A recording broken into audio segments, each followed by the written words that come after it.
Hey, I got you. All right, thank you. Good evening, everybody. My name is Josh Creel. I'm the Assistant Chief of Police for the City of East Ridge Police Department. Before we get started, I'll tell you a little bit about me. Not much, because it's pretty boring. I've been employed by the City of East Ridge for almost 22 years. I started as a patrol officer at 21 years old and moved into investigations after about 3 or 4 years. I worked in narcotics for a long time. Through my work in narcotics, I got to work on the United States Marshal Service Fugitive Task Force. And on that task force, I was still employed by East Ridge, but worked with the United States Marshal Service for the purpose of apprehending pretty high-level fugitives. I worked a lot of federal drug cases, federal gun cases, and federal fugitive cases. After I stopped doing all that work, got married and had a kid, my wife said, "You can't be out all night anymore." I became the lieutenant of our detective division, so I supervised 5 detectives, 2 crime suppression officers, and 1 canine officer. At one point, I also had records and property and evidence under my command, but later on that was moved to a different lieutenant. In September of last year, I was promoted to assistant chief, and I worked directly for the chief of police, Clint Usselton. I've known Chief Usselton since I started here. He was a patrol sergeant, and really enjoy working with him. He is really big on community outreach and how much we give back to the community, how much we serve to educate and prevent crime as much as we actually detect and enforce criminal law. So we see that as a 2-pronged approach, that we can stop crime from happening in the first place. It makes our life easier, and we can focus on the crimes that we can't do anything about, right? Because let's be real, there's certain crimes that we cannot stop no matter how many cops we have on the road, no matter how good we are at doing our jobs, bad things are gonna happen. Tonight we're gonna talk about scams. And I see a pretty reasonable demographic represented in this group. I didn't know who I was gonna have coming, but we have very experienced people and we have ladies. Statistically, you are the target of scams. Plain and simple. Any type of scam you can think of usually targets people of advanced ages, and it targets people who may be female and may be single, because those people want somebody to talk to. They want somebody to listen to them, and they feel like that they want somebody to help. And there's my boss walking in. So according to the Bureau of Justice Statistics National Crime Victimization Survey, which is a big way of saying the federal government has asked all these questions and found out who gets victimized by what crimes, and they wrote it all down and did the math for me. In 2014, 2.6 million people over the age of 65 were victims of identity theft. That was in 2014. That problem has done nothing but go up since then. Identity theft is any crime involving someone getting a hold of your personal identifying information for the purpose of committing a crime. Your name, your date of birth, your social security number, your bank account information, up into including online login credentials, passwords, things of that nature. It's that person's intent that makes it a crime. If I was to give a list of my passwords and my bank account information to my best friend and say, hold on to this in case I lose it, it's not a crime for him to possess that. I have to show that it's his intent to do something malicious with it, like get a good or a service with my information. Over 13% of older Americans are a victim of financial fraud yearly. 13%, that's over 1 in 10, some sort of financial fraud. But by the statistics, only 1 in 44 cases of financial abuse are even reported. And some senior citizens are more victimized than others. If you have someone who is not able to take care of themselves as well, sometimes they become more victimized because they don't know that they're not talking to somebody legitimate. So the population in the United States is getting older. U.S. senior population from 1900 to 2050 has gone from just over 1% to well over 25% over age of 65. So if I'm a bad guy and I want to hit a huge portion of the population that I can get a huge return on, I'm going to focus on those people that are going to give me the most return for my time and effort. I don't want to call a tech-savvy 18-year-old and try to get him to give me information, because he's going to say, you know what, this is a scam, and hang up on me. He's probably going to call me dirty names too. But somebody who doesn't know better and hasn't been educated or is not as technologically able may see something and not realize that it's what it is. So how does this financial abuse occur? It occurs through the mail, on computers, on the phone, on TV or radio, or even in person. There are several times a week that I'll open up my mailbox and I'll have a mail flyer in there that's not got a postmark on it, not got a stamp. It's from some fly-by-night joint that's come by and peppered the neighborhood mailboxes with offers to pave my driveway, roof my house, put free shutters up. Have anybody else seen these? Would you all agree that nothing in life is free? Yeah. And if it sounds too good to be true, then it probably is. The same applies. On the computer becomes where it gets really messy. Miss Witt contacted me earlier today. She got an email that said her LifeLock account, which is a service to prevent identity theft, had lapsed, and that they needed her to pay $600 and some odd to keep it in force. It provided a handy link for her to click and keep her coverage. Had she clicked that link, someone would have stolen all her account information, because she's going to enter her preferred payment method and they would have had it. You know, your bank card, your credit cards are not one-time use items. It's not like that dollar bill. Once you've got it, that dollar's gone. Once I have your financial information, your bank account number or your credit card number, I can use it as many times as I can until you shut it off. Okay? So Ms. Witt sent me that email. I took a look at it, and the sent email address on it, who it was from, was some Gmail address. It had nothing to do with LifeLock, and it was obviously a scam. She picked up on it. I picked up on it. Would you? How many of you, did you even subscribe to LifeLock? Okay. So millions of people subscribe to LifeLock. Ms. Witt doesn't. So she knows that she doesn't need to renew a service she's never had. But what if you had subscribed to LifeLock? You might have thought it was legitimate and okay, it's time to renew. So as a scammer, hitting send on an email is free. It takes me nothing but a few minutes of my time, goes out into the world to all these people, and if 100,000 people on that email list have LifeLock, and 10% of those fall for my scam, I still got 1,000 people's credit card numbers. Okay? Playing the odds. It's like throwing a dart and seeing what it hits. On the phone, how many of you got scam phone calls or unwanted phone calls? All day, all night, right? Phone calls, text messages telling you that your Amazon account has been compromised. They need you to click this little link and make everything better. Has anybody clicked on that link? No.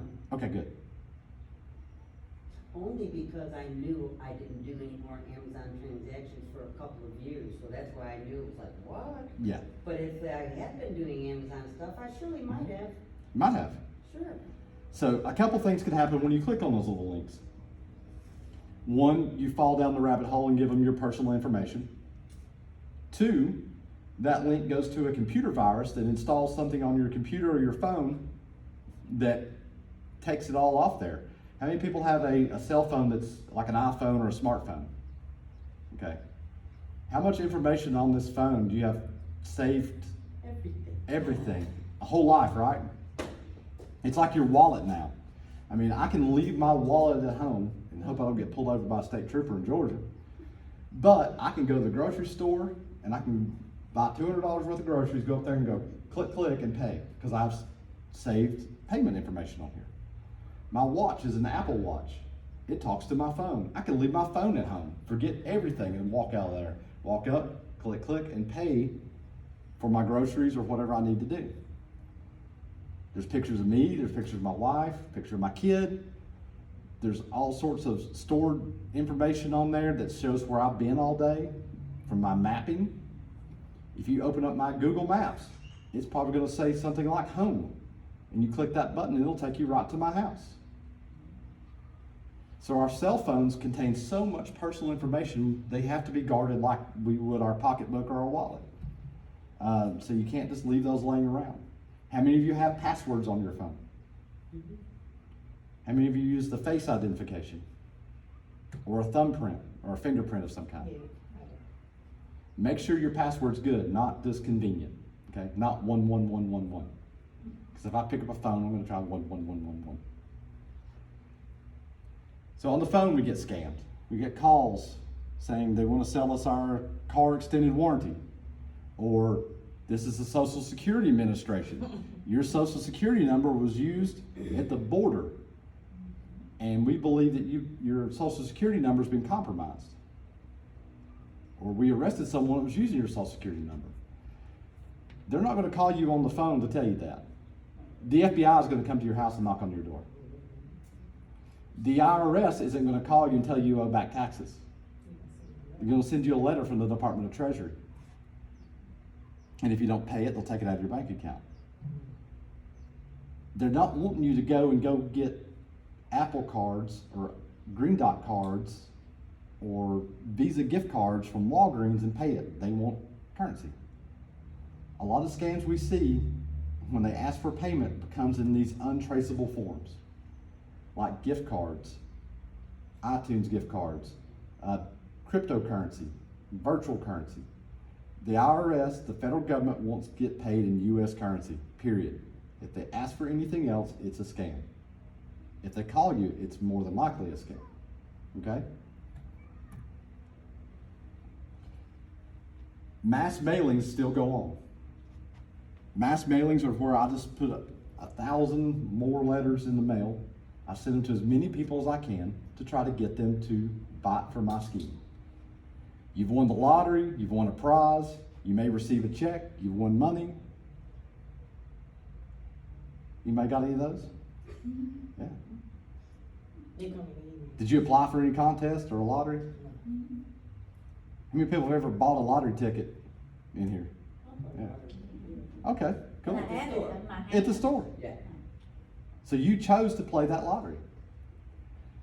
Did Georgia Lottery or Tennessee Lottery ever call you and say, guess what, you could be a winner? Because you didn't buy a ticket.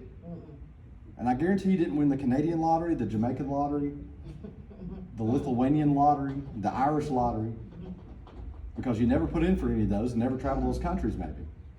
And they just don't randomly select winners off, we got 8 billion humans on earth, and they didn't say, well, this lady's the lucky day.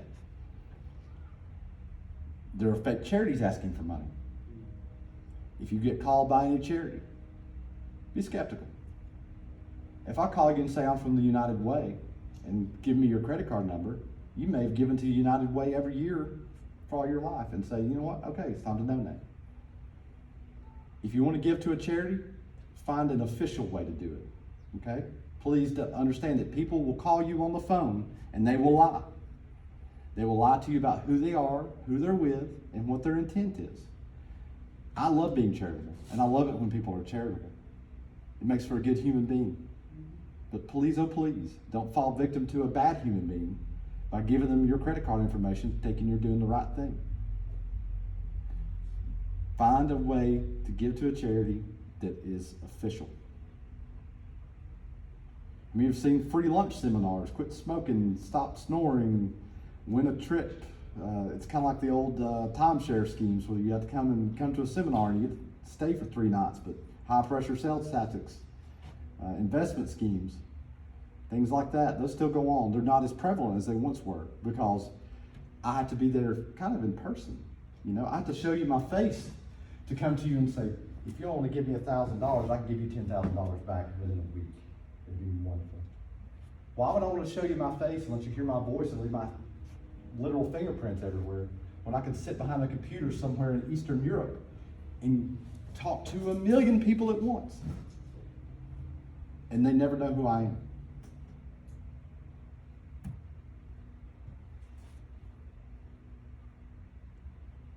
On the computer, there's what are also called phishing scams. Just like I said, if I cast that rod 1,000 times, I may get a bite. That's why they're called phishing. They're official looking emails, ads, or messages designed to trick you into clicking on them and subjecting yourself to a scam. They may install a virus on your computer or take you to a false website to capture your personal data. Ms. Witt's case, LifeLock, pay your bill. Click, goes to a website that says, looks like a LifeLock, but it's not. She enters her information, her credit card information is gone. Other online scams include online dating. We see a lot of romance scams here in East Ridge. So what are we looking at as far as what scammers are going after? We talked about money. We talked about love now. They're going after stuff that really just kind of fools people up. People are greedy and people want to be loved. Fair? Fair. Fair. So if I'm lonely and a good looking woman says, hey, let's talk. And we go to talking. We get to know each other for a few weeks, months maybe, chatting online, never meet in person. And then all of a sudden one night I get a message from her that says, I want to come see you, but I need $1,000 for a plane ticket. And I'm deeply, madly in love at this point. And I'm like, okay. Well, you can't just buy it and send it to me. I have to buy it here because I'm in wherever she's at and they won't let you do it online. So if you'll just give me your credit card number, I'll purchase it. Okay. Happens every day. A lot of these dating websites are just populated by scam profiles. Our investigators have worked on where the guy claimed to be in the U.S. military and was stuck in Dubai. Yeah, these are famous scams. This guy had, maybe he's a guy, maybe he's not. His picture was a guy, but he was stuck in customs and needed to get money so he can pay a bribe to Dubai to get out of the country because he was stuck because of his military status and he couldn't do anything else. And hundreds of people were sending him money. And he never existed. Work at home scams occur. The most common work at home scam we see is what's called repacking. You'll go on a website looking for something to do work from home. You're retired, you want to work from home, make a little extra income, and somebody will message, you'll find one that says, small business starting up needs people to ship and receive items. Okay? So what's going to happen is you're going to go into cahoots with this company and you'll start getting boxes in the mail. And inside those boxes are electronics, jewelry, perfume, all things of that nature. And what they're asking you to do for your job is to put them in another box and send them to somebody else, the buyer, but you're having to repack them. Now, how much business sense does that make for me to not just ship it to my buyer? Or to pay somebody in the middle to put that in another box and send it to a buyer? Zero, right? But if I think that's my job, and we've had knockdown, drag out fights and arguments with folks saying this is my job, it's not. All those items are generally bought with stolen credit card information. Instead of me shipping it to myself because I don't want to get caught, I'm going to ship it all around the country for a couple of weeks, and eventually I'm going to ship it to somebody where I'm going to go pick it up. So the police can't tell where it got shipped to. I never thought it. Okay. And generally what they're going to do is they're going to say, hey, get paid every 2 weeks. And in that 2 weeks, you'll ship out hundreds of items. And then when you're like, why didn't I get paid? They're like, sorry. And you have nobody to talk to, and you've sent stolen items all over the United States. And you paid for it out of your own pocket? Sometimes, yes. Wow. Sometimes they'll send you a fraudulent check, which you'll cash. It's your bank. No, I don't do that. Take two, you don't know it's fraudulent. No, I They'll don't say, do here's your nobody. first check for shipping and I supplies. get what you're saying. Take it to your bank and cash it.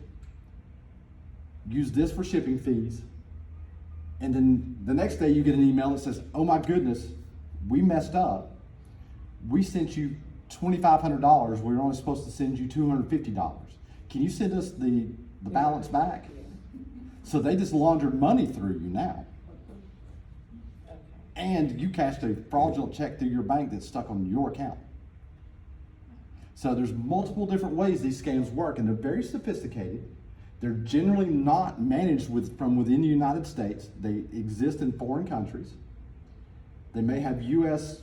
operatives, but they are based in another country, and we stand almost zero chance of apprehending them. The Eastridge Police Department's not going to pack up and go to Europe, the African continent, Jamaica, Tel Aviv, Israel, where there's a lot of scam call centers, and go get these folks. We don't have the money, we don't have the capability, and right now we're trying to extradite a murder suspect from Mexico, and we're fighting to get that done, much less somebody that's perpetrated a fraud, okay? So the federal government has what's called the IC3. If you remember anything from this talk, IC3. Yeah, it's run by the FBI. IC3.gov is the website. It is the FBI's clearinghouse for scam reporting. You can report scam emails, scam phone calls, scam messages, or if you're a victim of a scam, it'll give you resources. There's pages and pages and pages on IC3 of common scams. They have screen captures from the computer showing what these emails, these websites look like. They show you how to kind of educate yourself and what to look for. What it also does is it serves as an intelligence gathering vehicle for the FBI, who does have the power and the authority and the money to go over here and kick down a door in Africa or wherever else, Eastern Europe, Tel Aviv, by working with the Department of State and the local governments there to go shut down these places. So through their investigations, if they see a huge collection of information coming from one source, they do the same thing. They go for what the most return is going to be. They'll start investigating that heavily, narrow it down through internet traffic, things like electronic means, and find out it's coming from this location. They'll work with their investigative partners in foreign countries and try to shut it down. But if they don't know, they don't know. So we'll be happy to take a report. We'll be happy to start you on your process with your bank and your financial institutions. And we'll be happy to investigate to the best of our ability.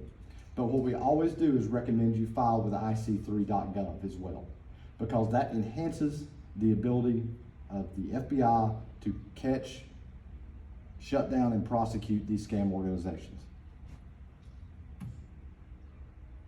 We already talked about the IRS Treasury Department scam calls. They will not contact you by phone if you owe taxes. They won't. How many of you have grandkids? Great grandkids? No, I ain't that old. No, let's say you are.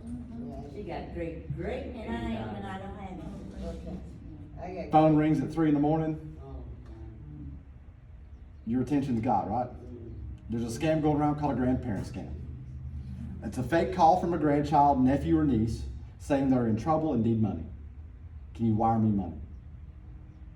Now, sometimes this happens because your grandchild, nephew, niece, etc., gets on Facebook and says, I'm going to Acapulco, wherever, my honeymoon. Well, that's in a foreign country and may not have good cell phone service. So a scammer sees that, calls you, and says, hey, this is Joe Blow from the Department of Justice in Acapulco. Your grandson has been arrested on his honeymoon. He needs to make bond, or I'm a lawyer representing him. Those scams do occur. It's a pretty tough one to head off, but they do happen. We don't see them as much. That's kind of way down on the list. Okay, it takes a lot more work on that scammer's part because they got to know some things about you and your family, maybe their name, etc. It's not somebody you know, but they've done enough legwork and research to be able to pull that one off. That's pretty sophisticated. And then you just have plain old telemarketers, repetitive, high pressure calls. They get ugly with you. They get nasty with you. They even curse at you when you don't want to buy their stuff. Do you think Comcast is going to cuss at you if you don't want to buy cable from them? No, that was never Comcast, never was.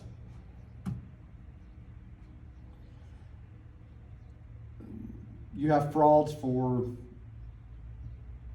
diet fads. You have frauds for vitamins, things like that. That's just a buyer beware, okay?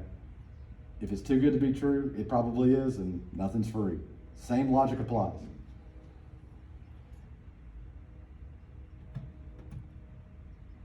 One we do see in East Ridge, and it seems to go in cycles, is the door-to-door repairs or sales. There's a group called the Irish Travelers. They are a criminal organization who go You say around. Irish. Irish Travelers. IRISH. Irish. Irish. Yes, like the country. Okay. So these gents are a mobile group of people, and they are fraudsters, and they call themselves Irish Travelers. It's not what we call them. It's, yeah. So what these guys do is generally it's driveway paving. They'll show up at your house, knock on your door. They'll have hot tar and asphalt and say, "Hey, we just finished a job down the street. We've got enough to do your driveway left over. We'll do it for $250, which would be a good price to get your driveway repaved or re-asphalted, right?" And you're thinking, "Well, I'm gonna benefit from this." Well, give them $250. They'll pile out of the truck. They've got the buckets, they've got the shovels, they got the mops, and it smells like road tar. And they'll say, "No reason to stay out here. Just have a good day. Go relax. We'll be done in a minute. We'll knock on the door, tell you when they're done." They'll do about this much, and they're in the truck and gone. Okay? It goes on every single day. They came through. They're seasonal. They come through and travel. We see that quite a bit. In-person fraud. It can be investments, medical caregivers. If you have a caregiver, you say, "Run down to the store. Here's my credit card. Go buy a carton of milk and a loaf of bread." And then a month later, you get your credit card statement, and there's shoes and purses and a nice dinner out for her and her boyfriend on it. That's the type of fraud you see in person. But the biggest one we see in East Ridge is those traveling scam salesmen, home repairs. I've got all this fencing. I just did a fence down the road. I could put up a fence around your front yard for $1,000. It's about half of what it would cost, but I can't take this stuff back, and I'd rather make some money and give you a fence for half off. Sure. Never gonna happen. And then there's family, okay? And I don't want to cast disparities on anybody else's family in here. That's a tough one. Guard your financial information. Be careful of who you trust with access to your bank accounts and everything else. There's enough said there. I don't want to go too deep in the woods on that, but we have had family victimized, especially older people, take their money and wreck their finances pretty bad.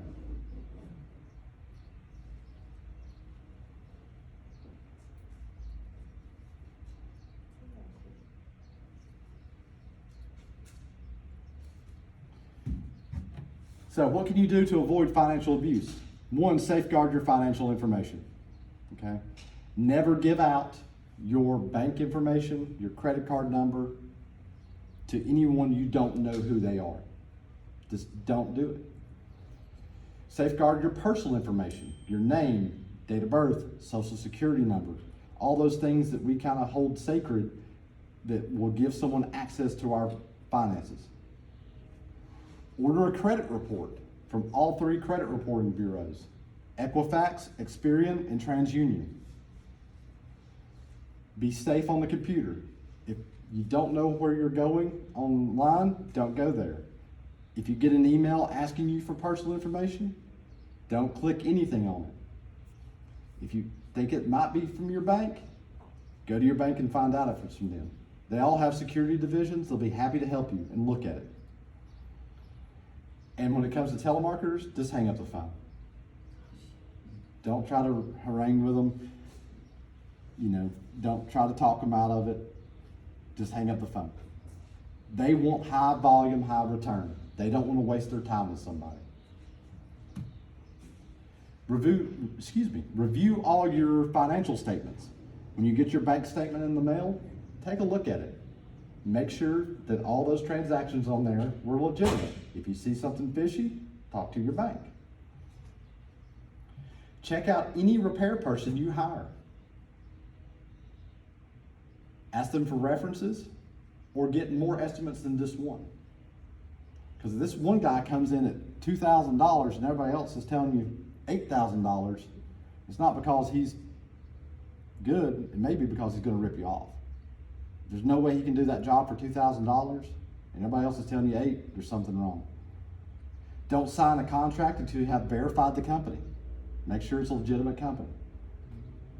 If you don't understand a financial transaction or feel you are being pressured to give money to sign a document, ask for help. Call someone you trust, call an attorney, call a police officer. We'd rather come out and try to help you the best we can or try to give you best advice we can than deal with you on the backside of financial loss. If you do find yourself a victim of something, put a stop payment on money wires and checks. Place a fraud alert with the 3 credit reporting companies. Again, call them and say, I've been the victim of identity theft, I need to put a fraud alert on. If you have to, change your phone number.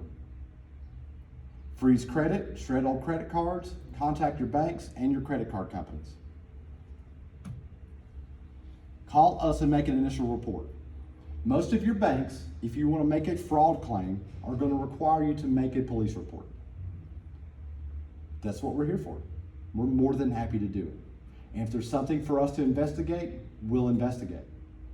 But if your bank assumes that loss, say you lose $2,000, your bank replaces that money, your bank becomes the victim of that crime because they're out the money. Sometimes the banks don't want to cooperate on prosecution because it takes too much time and effort and money on their part for the loss of $2,000. There's nothing you or I can do about that. There are several governmental organizations involved, Adult Protective Services. They can hook you up with resources. If you contact them or the police department, we can hook you up with those resources. Point you in the right direction to get yourself protected, get yourself back on track if you do find yourself a victim of any type of crime.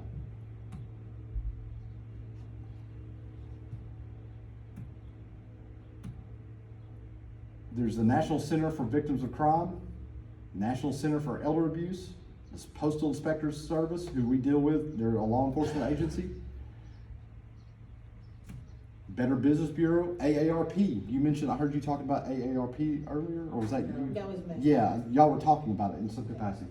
They have a great list of resources because this has become such a prevalent crime that they've stepped in and said, here, it's all in one stop. You know us, you trust us, we can help point you in the right direction.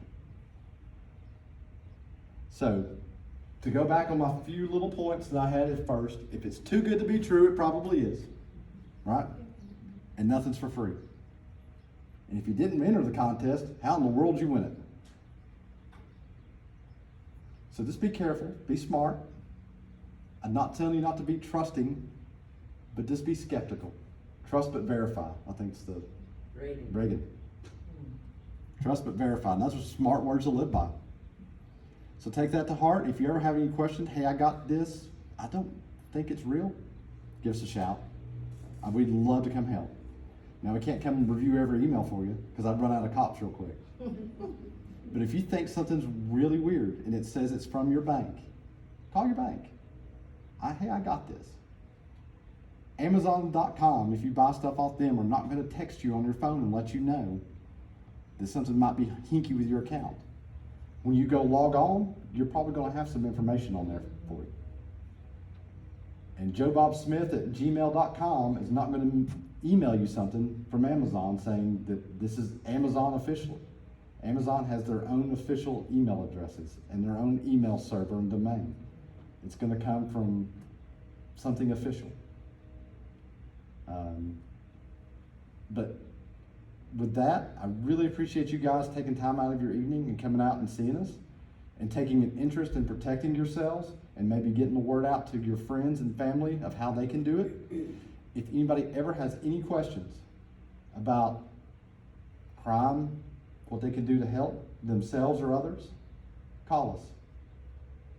We're open 24 hours a day, and I'm more than happy to get somebody to come help you and steer you in the right path. Yes, ma'am. With the washing out of personal checks, where they wash out the dollar amount and you use the check to fill in any other. Correct. Does it really help to use a gel pen that will usually bleed instead of being able to be obliterated? Not really. They've got really good at washing checks. What she's asking about is the washing of checks. So I go to pay my electric power board bill. I write out a check from Josh and Ashley Creel at the bank. Put it in my envelope and I stick it in my mailbox and I put my big red flag up on the side of that mailbox to tell the postman to take it and pay my bill. Well, the criminal drives down the road, sees those red flags out, and he says, that's a steal me box. So he goes and takes all that mail out, outgoing mail. They go home, they've got 10,000 pieces of mail. Believe me, we've stocked cards with this covered in mail. They open them all up. Now, the birthday card you sent to your grandson, they're taking those $10 bills out. The credit card bill that you send in with a personal check, those checks get washed with a solvent, like oven cleaner or things like that. Fingernail file, Fingernail polish remover. yeah. The oven cleaner is the one I've generally seen. It'll just rinse the ink right off of it. Now I have your check, and I have access to your bank account and routing number if I so choose, and your name and address, and your phone number, so when I call your bank, I can verify lots of information. Or I can just take that check and make it out to me for whatever amount of money I want to. And I go down here to one of these gas stations and I cash it, because they all cash checks to anybody that walks in with a pulse. Believe me, it's a problem. And a month later, when that goes to the bank, they're calling us because a fraudulent check went through the bank, and then you're calling us because your check never made it to the electric power board to pay your bill. And $2,500 is missing out of your account when you send a $250 check out to EPB. So to your question specifically, does gel ink help? They've got ways to take gel ink off. We've arrested several of these folks. We've prosecuted several of them with the United States Postal Inspector's Office federally. One girl went to prison for like 36 months, got out, and we caught her right back doing it again. And she's going back for a longer time this time because they said, no, you should have learned the first time. We were willing to be nice the first time, give you 3 years, now she's getting like 12. Hundreds of thousands of dollars worth of fraud. If they have credit card stuff in there, they can change credit card information, they know what bank you have, et cetera, et cetera. So the best bet is to drop it, any outgoing checks, directly in the post office. Yes, ma'am. They do money orders like that too. Money orders can be washed too, Yeah, yes, ma'am. okay. But that's not, I wanna talk about the pavement. So, okay, if somebody come to my house and say, do that, can I just go on and call y'all and pretend like, I'm about to let them do it and then call y'all and let them come and scoop them up? What are we gonna charge them with? They haven't done anything yet. Oh, okay. I was just saying. It's a good scheme, because they come out and say, yeah, I have all this leftover payment. What am I gonna do? Set a cop there and make sure they do it right? No, Yeah. no, that'd be me. Yeah. But my thing was that I figured since it was an ongoing scam. It is. And y'all know that they doing this, so when they come to your house. Yeah, we run them off, Okay, identify them, usually got warrants from somewhere else. yeah, okay. And we've encountered some of them, the whole family's wanted. Okay. They're usually coming out, I believe, Carolinas is where they come from.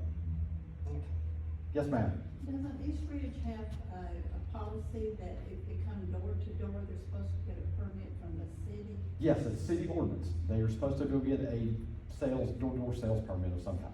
Well, one year there was a man had one of those magnet chef heads on the side of his truck, and they pulled up my driveway, and a young guy come in and he said, ma'am, he said, my uncle's selling meat out of his van. Do you want to come out here and look in the van and see and I thought, now I watched 2020.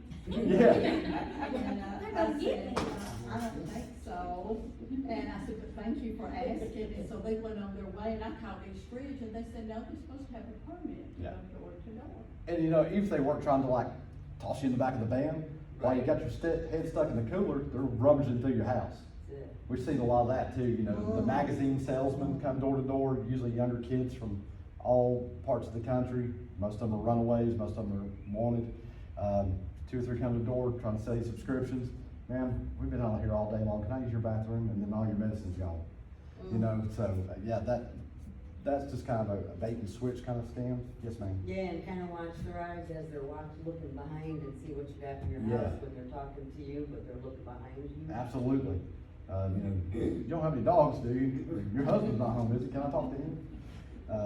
Yeah, we had one come to my house, and, yeah, the guy just asked flat out, my wife, said, your husband home? She goes, yeah, he's upstairs loading the gun, what do you want? You know? There's always someone else at home with you. Oh, If always. someone walks up to your door, there is always someone else Yeah. at home. Regardless of if there is. Well, I think right now, I think I'm pretty good at it, cause when I see somebody coming down the porch, first thing I do is I run and say, what you want? What the F you want? No, we don't want no, okay, go back up there. Yeah, I mean, it could be somebody coming legitimate. You know, I had kids in my neighborhood coming Wow. around selling pancake breakfast for Lakeview Fort Oglethorpe High School football team. Now, I don't go out and stream with them. But if it was a bunch of 17-year-olds in football jerseys, it made me think twice about what they're doing. You know, if it's a 6'2" guy selling Girl Scout cookies, he may not be selling Girl Scout cookies. You know what I'm saying? I believe somebody else had their hand up back here. It's one more scam that I got caught up in this. It was at the corner of Germantown and, where is that where the AutoZone is? Germantown, Brainerd Road. Brainerd and Germantown. There were some people outside that had this little girl picture, and they were saying that they was collecting money for the funeral.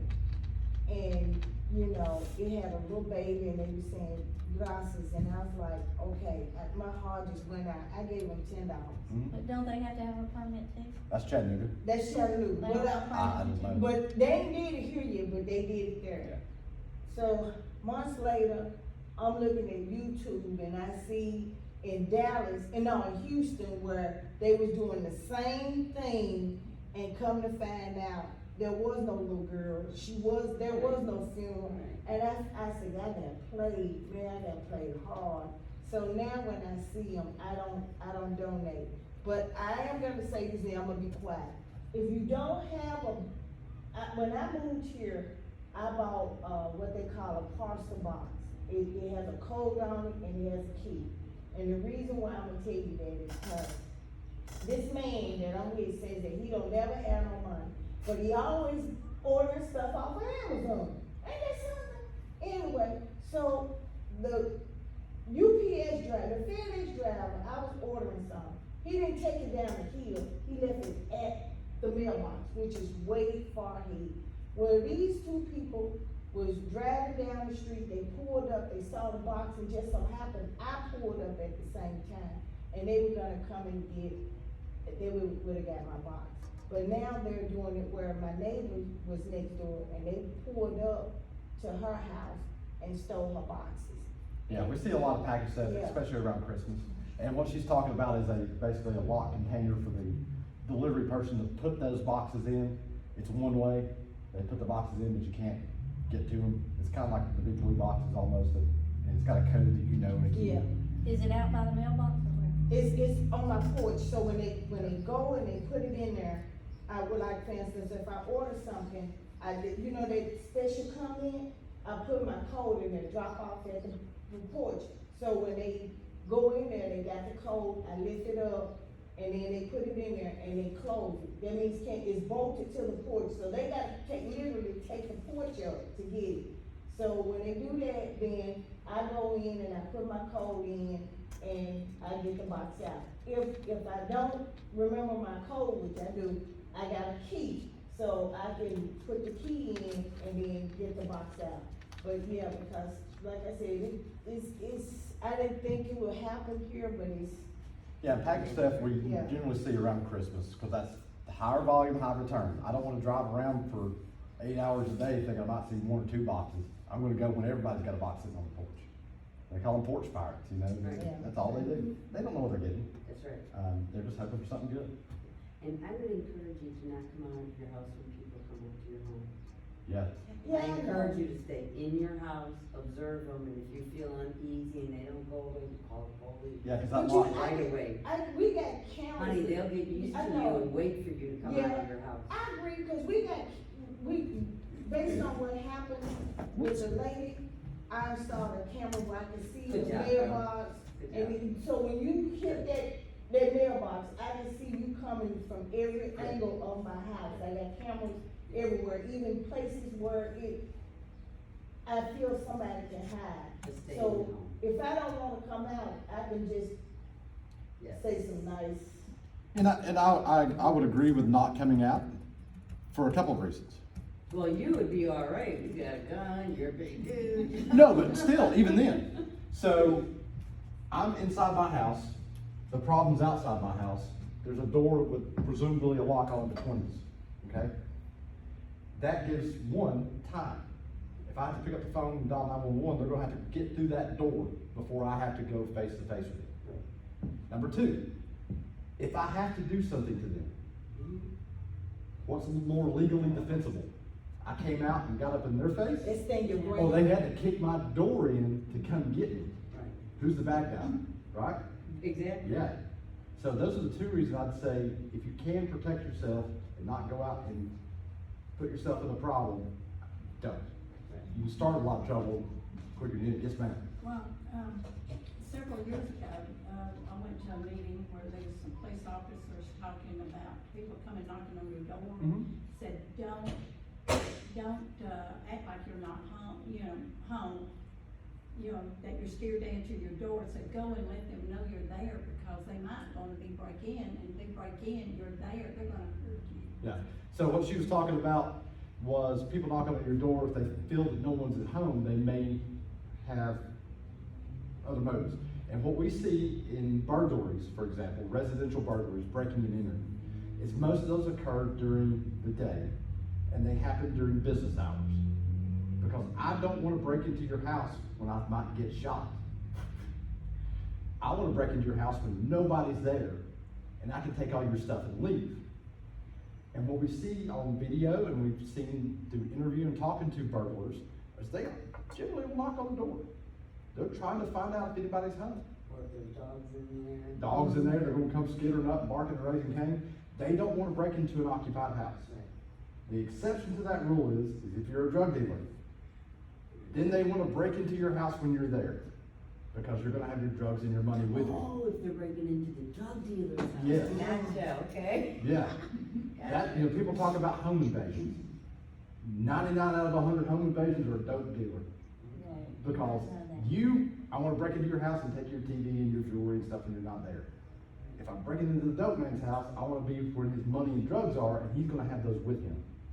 Because he's never gonna let those money on his side. Got it. But if you act like you're not there, And then think they it's think empty. nobody's there, and if they come in, they're gonna hurt you because you surprised them. Sure, possible. So, you know, keep the door locked, interact through the door. No, I'm not interested, and if somebody refuses to leave, they're committing a crime called trespass, call us. Okay?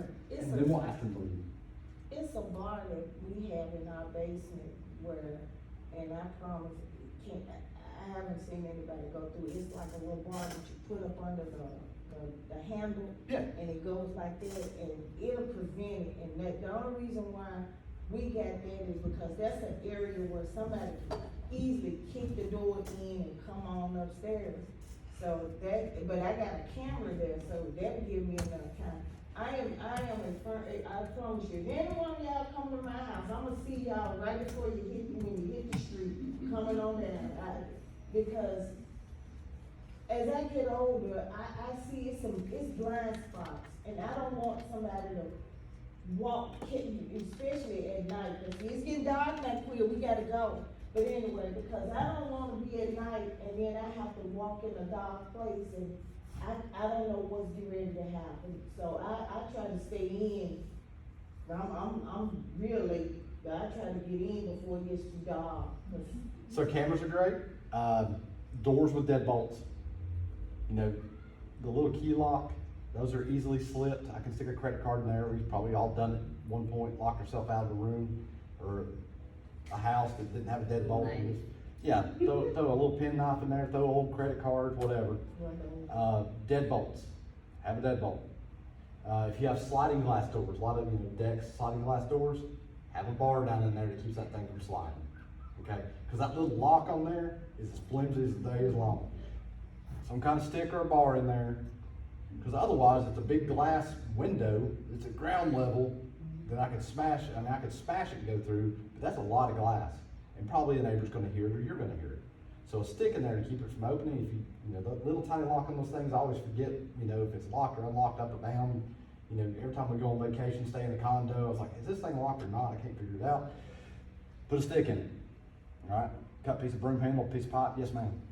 Somebody told me, and I did it, on the door frame where your deadbolt goes in, Uh-huh. somebody told me to get 3-inch Yeah. screws to go in because it goes into your 2x4. Yes. And they can't kick your door in so easy. Yeah, so the deadbolt is super strong, all right? So you've got a piece of steel about this long coming out of a door into a frame.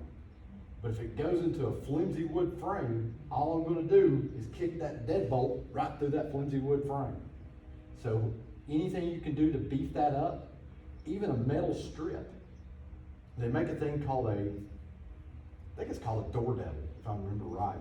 But it's basically a piece of metal strip that goes from the floor to the top of that door jamb, all the way up, alright? And it screws in several different places. And basically that's causing steel to hit steel instead of just steel on wood. Because steel's gonna win that fight every day against wood. I've kicked plenty of doors and they've had every lock on.